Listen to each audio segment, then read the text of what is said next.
your take?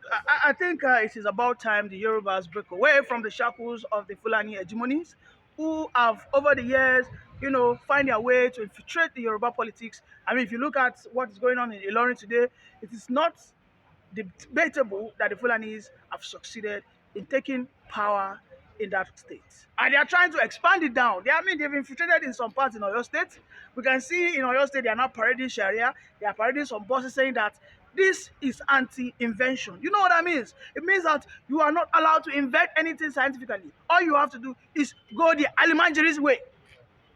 I mean, if you look at the precedents, what the Northerners have done with their children, they don't talk, they don't reason critically. What they do is going to the Quranic school, become ustaz, become clerics, and then they feel that is the highest peak of career anybody should attain. And this is what they're trying to extend.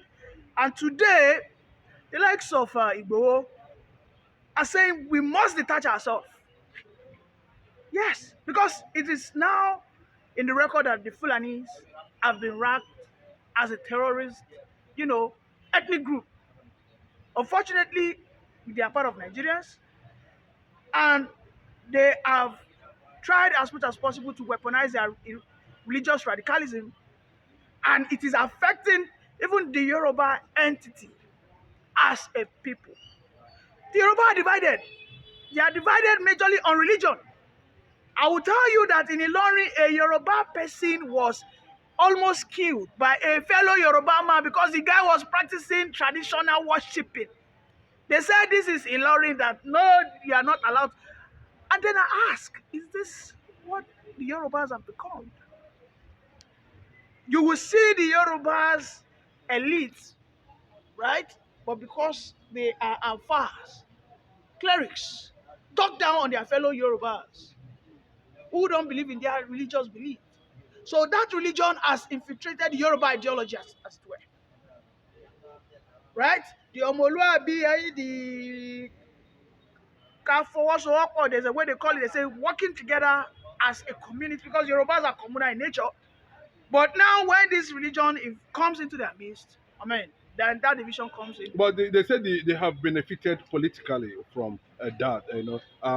Is there any way they are going to squeeze themselves? Because the foundation is already there. Is there any? I'm not saying it's bad, but in the extremism aspect of it, using political aspect of it to to checkmate the South politically. That's what the Northerners are saying.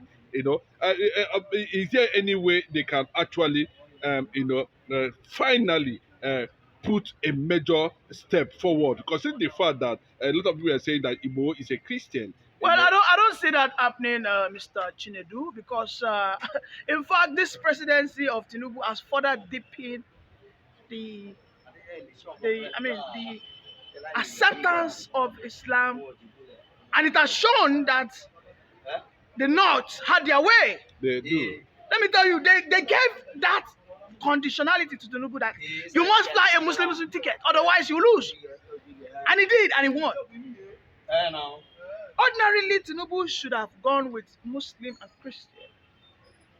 And they weaponized that religion. Let me tell you, there are so many positions that if you want to go, even in Ede, in Iwo, in Osun State, if you are not a Muslim, you won't get it. I am telling you the fact. Osun State in Southwest has the has the largest population of Muslims. Osun State. Then you go to Oyo. Ilorin is no longer a part of Southwest. It's considered North Central. Yes, we understand it's a Yoruba state. But through this religion, they did what? They hijacked that state.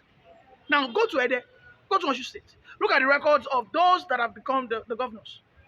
Most of them are Islamic inclined. Most of them. Okay? Most of them. Look at this guy, Adeleke now. You will see him go to mosque. He's actually a Christian, but you see him go to mosque to pray. Then maybe some other day you see him in Sele. But why do you think he's playing to that religious sentiment? Because he understands that this thing have brainwashed my people, and the Yorubas must break away that religious weaponization by the Fulanis is an effective thing. You can see Peter Obi. Can't you see Peter Obi now? He's now roaming around, now sitting down in the mosque. He's now wearing even their caps. He's now trying to eat with them even their fasting period. Then religion has taken the forefront as a requirement for you to be a president. Meanwhile, Have you ever seen Buhari throughout his lifetime? Visit you will not ever. You never see that. Let me tell you, when you are a Muslim in Nigeria today, because the way it is structured, by the way, the Fulanis have the way and they have their say. When you are a Muslim, first and foremost, you are a first-class citizen. Don't argue with Christians are not. You don't know. Did you see the way they treated Jonathan? Did you see the way they treated Jonathan? So you have to understand that breaking away of the Yorubas must start with detaching themselves from the Islamic ideology that the Fulanis have used to capture. And this is why you see that the Igbos are always against it. You don't bring that weaponization of religion to retool our mind. Look at what happened. Look at the way the Fulanis conquered the Hausas. It was using that religion weaponization. The conditionality that your wife have to be a Muslim before. I have a very close experience of this. A friend of mine, his father was a former Director General of Hajj, but was married to a woman who was a Christian.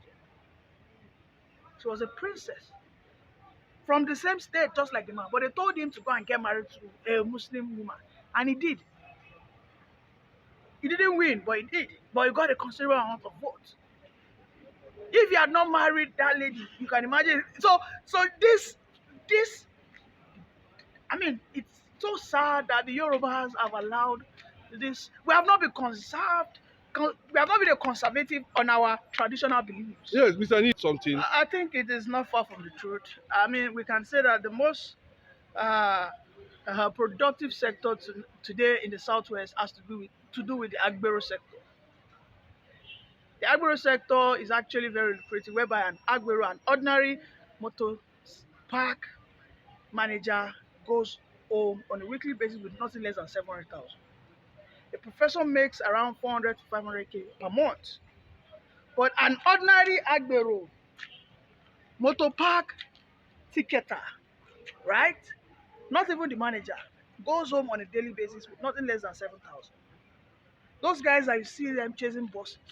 So do the calculation. At the end of the month, how much do you think is going on? It's going on with nothing less than 300K.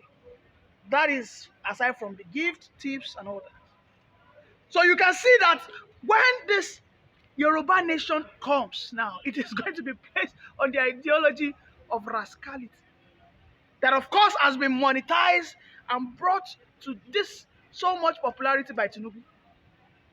It was the advent of Tinubu that made this sector so monetized. And it is there, it is evident, it is clear that MC Oluomo, Sego, Agbede, they were all his political what? Machineries. We saw it, we know it, nobody can deny it. MC Oluomo has the closest access to Tinubu than you and I who are ordinary citizens. You are educated, I am educated. I won't present my BSc to Tinubu, he will look at me and kick me, we get out, you are not useful. But you will see a person like MC Oluomo because he can Google, he can fight, he can do, you come, you are useful to me. Is that not what happened? So I think that man. But that has given the Yoruba nation presence at the national level politically. How can you say that Togri has given us No. presence? No. See, it is better. Nobody speaks for us than such a people, because what they do is bringing down the reputation of the Yorubas. Let me tell you, the Yorubas are people of self-pride. These are people of self-ego. These are people who believe in excellence. We don't believe in mudslinging, in getting things done. We don't like doing things half done. I am a man of principle. I am a hardened follower of Awolowo. No true Awoyist will ever come to any platform and excuse Tinubu. No true Awoyist will ever come this day and excuse Tinubu because Awolowo never encouraged study. You never see him. Education. What Awolowo was after is if you are not educated, stay away from me. Why? After all, I have ensured that all Yoruba children, my children, I pick him to school and I was televised. You can see how much I cherish education even before any religion. Awolowo was not after religion. He wanted the Yoruba country. And that was why he made sure that those songs was our national anthem. Songs like, let me sing those songs. Songs like Iṣẹ́ àgbẹ̀ níṣẹ́ ilẹ̀ wa. Then bàtà rẹ̀ á dún kókó ká tó bá kà. Now those were the songs that this man propagated. It became a religion. In all the Yoruba families, it became a religion. You understand? You become a destitute. You become a reject. When they ask you, are you educated? People look at you like, You become something like a total societal rejection. They reject you. That was in the past, in those days when we were in our supposed golden age as Yorubas. If you are not educated, everybody will stay away from you like a plague. Where you go, Kawesha? That's why people look at you. People start looking at you. Why are you not educated? But now, in the Western world, you are educated. They even look at you like, you don't have what you don't know what you are doing. You went to school. Look at your mates. But the days of Awolowo never allowed in this northern interference to the Western way of culture and tradition. We just saw it for political reasons, generally, what's the perception currently now on the Yorubas on this present administration, finally? I think the Yorubas under this current administration have suffered image damage. The image of the Yorubas have been dented, tarnished, because Tinubu will not be called an Igbo man.